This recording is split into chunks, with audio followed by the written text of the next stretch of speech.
Достар, қазір мен 5 отжимания түрін көрсететін боламын. Және де соны өмірде қолданып, міндетті түрде жаттығуларда пайдаланыңыздар. Кет, бірінші отжимания. Отжимания с хлопком.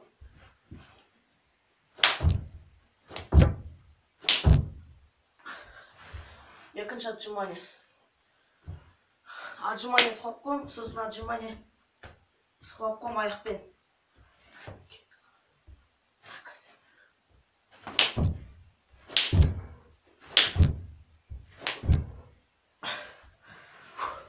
Үшінші отжимания, алмазды отжимания.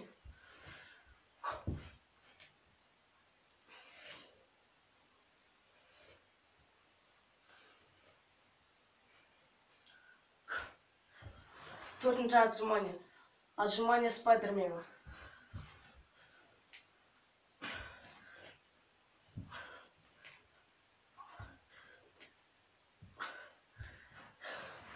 Бесінші отжимания.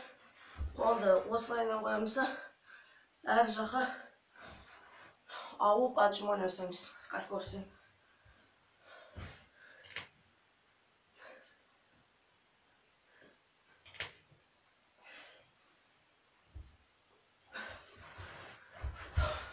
Болды достар, 5 отжимания түрін көрсеттім. Егер видео ұнаса лайк қойып кет, және де қандай видео түсірген комментарийға жаз.